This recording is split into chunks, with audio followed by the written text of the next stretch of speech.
All right, let's talk about one of the most interesting skill position players in the country, Tyler Warren, the Penn State. I hesitate to even name a position because against USC, he lined up as a tight end, as a fullback, as an H-back, as a wide receiver, and as the freaking center. And he caught 17 passes for 224 yards. Now, the Nittany Lions are headed to Wisconsin, trying to stay undefeated, trying to stay atop the Big Ten standings.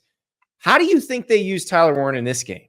Andy, is it too crazy or too early in the season to wonder or ponder whether or not a human being who plays for Penn State, who's physically capable and fits the mold to line up as a fullback, could be in the Heisman discussion? Can we get there? We're there because you have a couple more games like this. Just the novelty factor alone of how they used him in so many different ways. And that's the question I have for you, Ari, because he was being used in some, various ways, the more standard ways that you would use a tight end H-back type guy. But for the USC game, it felt like they pulled out all the stops. And remember, they were trailing USC by 14 points. They had not been in a position where they had to get something done. I guess the Bowling Green game is a little tough. Actually, let me read you some stats, Ari. So here is Tyler Warren's game log for this year. West Virginia, 3 receptions for 30 yards. Bowling Green. Remember, Bowling Green was a tough game. Bowling Green kept scoring and Penn State kept having to match. 8 receptions for 146 yards. Kent State, 5 receptions for 50. Illinois, 4 receptions for 34. UCLA, 3 for 29.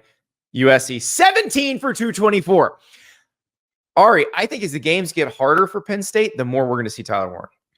Yeah, I mean, when you look at the box score from the USC comeback win, it's jarring. Like, you don't really see that very often in terms of just reception totals.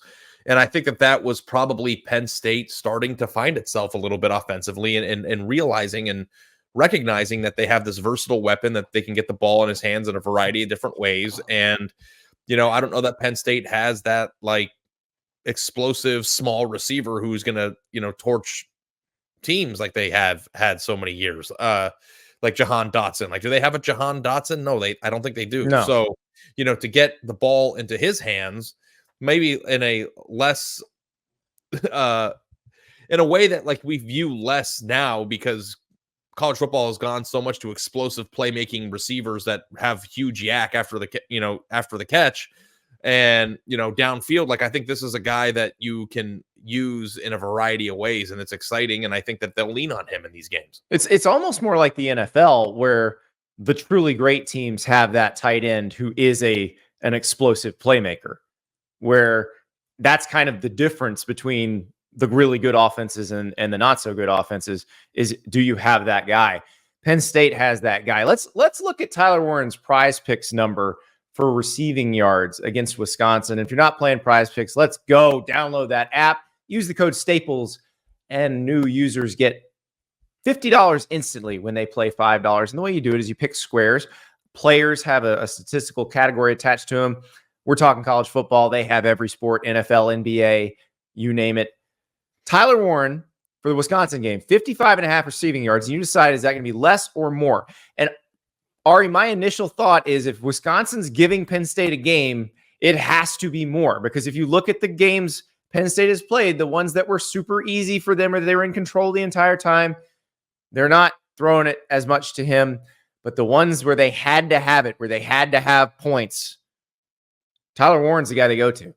I mean, it's such a weird just game log to look at, because one game it's 3 receptions for 30 yards and the next it's 17 for 250 or whatever it was.